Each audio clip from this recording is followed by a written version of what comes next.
मुझे लगता है कि स्टार्टिंग पॉइंट वाली बात ठीक है विजय भाई की, लेकिन सिर्फ 52 के लिए ठीक है, 52 से 57 स्टार्टिंग पॉइंट बार बार थोड़ी चलता है। हो गया 57 में खत्म कर देते, 62 में बंद कर देते, कहते हटाओ हर दिन चुनाव कराएंगे, कहीं मोहल्ले का, कहीं गली का, कहीं किसी का, हर दिन जलसा होगा। नहीं ना, 67 तक लाए। अब वो सरकारें कैसे गिरी वो भी हमको मालूम है। इंदिरा जी ने क्या, कभी उस पर शो करेंगे तो उस पर चर्चा करेंगे। एक बार बार बात कही जाती है, अमिताभ जी भी इस बात को सुन ही रहे होंगे, अरविंद जी भी, कि भाई कोई सरकार गिर गई तो क्या करोगे। गिरने के प्रति ज़्यादा वो है, लग रहा है कि 5 साल चले ना कुछ होता रहे, कुछ होए संप्रदाय। बड़ी सरल व्यवस्था है।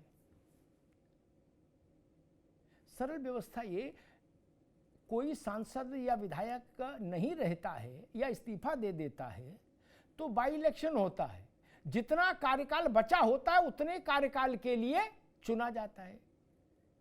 कुंदरकी में 2.25 साल का एमएलए चुना गया है तिवारी जी, बाकी जगह 5 साल वाला है, लेकिन कुंदरकी में 2.25 साल का चुना गया। क्या कोई संविधान खतरे में आ गया कुंदरकी में? नहीं ना। लोकतंत्र खतरे में आया? नहीं। फेडरल स्ट्रक्चर खतरे में आया? नहीं। दलित पिछड़ा मुसलमान खतरे में आया? नहीं। वैसे ही मान लीजिए, सरल भाषा में समझा रहा हूं, मान लीजिए एक देश एक चुनाव लागू हो गया और किसी राज्य की सरकार गिर गई किसी षड्यंत्र के तहत, कैसे भी, उसका जितना कार्यकाल पूरा हो गया होगा, उसके बाद जितना शेष होगा उतने कार्यकाल के लिए चुनाव हो जाएगा। प्रेम से बोलो सियावर रामचंद्र की जय। कोई झंझट ही नहीं, इसमें काय की लाठी चल रही। कहा जा रहा कोई सरकार गिर जाएगी तो क्या होगा, फिर शासन कैसे चलेगा, क्या राष्ट्रपति शासन रहेगा 5 साल तक, 2.5 साल तक, 3 साल? ना जी ना, 3 महीने में चुनाव कराओ नई सरकार, लेकिन वो उतने ही समय की होगी जितना समय शेष बचा है। इससे ज्यादा और व्यवहारिक व्यवस्था क्या हो सकती है। बाई इलेक्शन भी तो हम ऐसे ही करते हैं। क्या कभी देखा कि 5 साल तक सीट खाली रहे, आधे विधायक जी नहीं रहे, बोले सीट खाली है, बोले अब नहीं कराएंगे? नहीं ना। हमारे यहां प्रक्रियागत व्यवस्था है। मैं हर चीज पर संविधान नहीं बोलता, क्योंकि संविधान में हर चीज लिखी हुई जरूरी नहीं, इसलिए मैंने कहा प्रक्रियागत व्यवस्था है कि कोई भी विधायिका की सीट खाली होगी तो 6 महीने के भीतर चुनाव कराना होगा। अमिताभ जी, है ना व्यवस्था? ठीक, वही व्यवस्था सरकार पर लागू हो जाएगी। क्या समस्या है? सरकार का और 3 ही महीने में करा लो चुनाव। और बार बार चुनाव लड़ने के लिए जो लोग मशहूर हैं उनको लिए तो ये व्यवस्था का स्वागत करना चाहिए कि चलो दोबारा चुनाव आ गया, फिर ढोल बजेगा। सवाल भाजपा और कांग्रेस का नहीं, पार्टियों का नहीं। हर समय चुनाव की मुद्रा में देश रहे, ये देश के लिए अच्छा नहीं। सारी बातें कही, कुछ बातें अरविंद जी ने कही, अमिताभ जी ने कही, विजय भाई ने कही, प्रशांत जी ने कही, लेकिन एक बात किसी ने नहीं कही जो मेरी दृष्टि में सबसे बड़ा लाभ होगा। अमिताभ जी, ये जो राजनीतिक कटुता है ना, जो 5 साल जहर तेजाब फैला रहता है, इससे राहत मिलेगी भैया मुझे। क्या नहीं? ठीक ठाक बहसें हो पाएंगी ऐसे मंचों पर? नहीं, हर वक्त गली में आदमी तमंचा लिए बंदूक लिए खड़ा है। क्या एक ही बार लड़ाई झगड़ा कर लोगे फिर तो 5 साल ठंड रहेगी? ये सबसे बड़ा लाभ है मेरे जैसे सामान्य व्यक्ति की नजर में। देश को इसकी सबसे ज्यादा जरूरत है, सबसे ज्यादा। राजनीतिक एसिडिटी इस वक्त देश में सबसे ज्यादा है। एक नया शब्द दे रहा हूं, पॉलिटिकल एसिडिटी। तिवारी इसको कहीं यूज भी करिएगा। ये सबसे ज्यादा है इस वक्त देश में। बड़े नेताओं की सेहत पे फर्क नहीं पड़ रहा, किसी ने किसी को जेल नहीं भेजा, ये भी मैं जानता हूं, कोई किसी को भेजेगा भी नहीं, ये भी मैं जानता हूं, क्योंकि मैं उन सबके घर बीच में रह के देख लिया। लेकिन पता लगा विजय राठी और प्रशांत पटेल मुकदमों में उलझे हुए हैं। 10 मुकदमे इनने उनके खिलाफ ठोक दिए, 10 उनने ठोक दिए। क्या ऊपर वाले एक, नीचे वाले लट्ठम लट्ठा।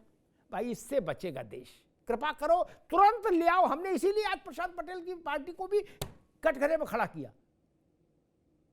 कि गाजर ना लटकाओ कि 24 में ले आए, 34 में लागू करेंगे और 34 में कह दो अभी रुक जाओ थोड़ा, 44 में करेंगे ना। ये काम सबसे पहले करो, सब काम रोक के। देश में केवल चुनाव की चर्चा के अलावा कोई चर्चा नहीं हो पा रही। सामाजिक विषयों पर कोई चर्चा नहीं हो सकती देश में। किसी विषय पर चर्चा नहीं हो सकती। कोई नैरेटिव बनाने की कोशिश करे, तब तक प्रधानी का चुनाव आ गया, फिर जिला पंचायत आ गई, फिर नगर निगम आ गया, फिर विधानसभा आ गया, फिर लोकसभा आ गया, हो गया काम।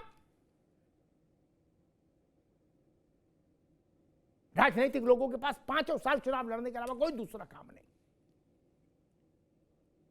हम लोग जब आजादी के दौर के लोगों को पढ़ते हैं तो देखते हैं वो लोग कहते थे कि राजनीति जो है वो लोक जागरण का अभियान है। क्या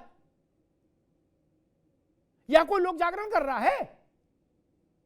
एक का पर्चा भरा, जब तक उससे निपटे दूसरे टाइम आ गया उसका पर्चा भरो।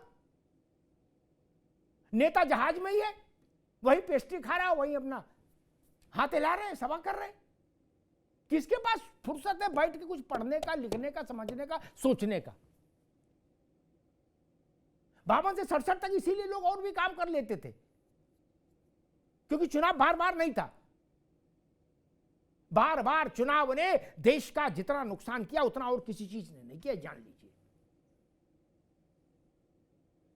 भाजपा है तो भी और ना रहे तो भी सरकार में, तब भी मैं यही कहूंगा।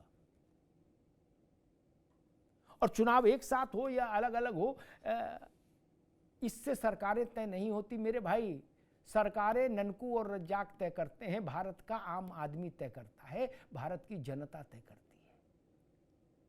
इसने बड़े बड़ों का नशा हिरन कर दिया, बड़े बड़ों का नशा हिरन कर दिया। क्या? जो खुद को सिकंदर मानते थे, कर दिया। उसके पांव में चप्पल हो सकता है बहुत कीमती न हो, लेकिन वो जानता है कि 5 साल में एक अवसर आएगा कि जब मैं देश के भविष्य पर एक टिप्पणी लिखने का अधिकार पाऊंगा। इस देश में इंदिरा गांधी चुनाव हारा दी गई, अटल बिहारी वाजपेयी चुनाव हार गए, लोहिया चुनाव हारे, कितनी मुश्किल से जीते जाके, वो भी हमारे यहां से, फर्रुखाबाद से। इसलिए ये तर्क कतई मत दीजिए कि आदमी समझ नहीं पाएगा और वो उसके ऊपर इतना कठिन पर्चा दे देंगे। ना ना, भारत का आदमी और कहीं भटक सकता है, लेकिन चुनाव में नहीं भटकता। वो सबकी कुंडली जानता है। विजय भाई डर के मारे कहता नहीं मुंह पे, क्या अकेले जाएं, टीवी कैमरा न ले जाएं तो किसान भी जानता कौन नेता कितना मालदार हो गया, और पान वाला भी जानता गुड्डू। क्या वो बताते हैं जब हम लोग जाते हैं कवरेज में कि अरे भैया अब नेताजी की बात ना पूछो है, गाड़ियों काफिला है, कल तक स्कूटर्स चलते थे। उसकी बहुत बुद्धि नहीं। जितनी बातें सीबीआई ईडी वाले नहीं जान पाते छापों में, उतना तो गुड्डू पान वाला जानता है नेताजी के मोहल्ले का। गलत कह रहा हूं क्या भैया अरविंद जी? और जिसे भ्रम हो मेरे साथ चलो, मैं सबका सिजरा सुनवा दूं चौराहे पर, चाय की दुकान पर सबका सिजरा सुनवा दूं। क्या जनता ये तक जानती है चाय की दुकान पर कि किस डील में किसने कितना पैसा खा लिया। वो बोलती ऐसे कि सुनने में आया ऐसा, हम बाकी तो अब क्या जाने, लेकिन सुनने में आया कि उसमें माल काट लिया नेताजी ने। प्रशांत जी ने भी सुना होगा, विजय भाई ने भी सुना होगा। जनता सर्वज्ञ है, इसीलिए हमने कहा था जनता ही जनार्दन है, और किसी भाषा में किसी देश में जनता को जनार्दन नहीं बताया। हमने कहा जनता ही विष्णु रूप है। विष्णु रूप का मतलब वो ऊपर जो आप हो वो भी जानती है और अंदर से जो आप हो वो भी जानती है। धन्यवाद।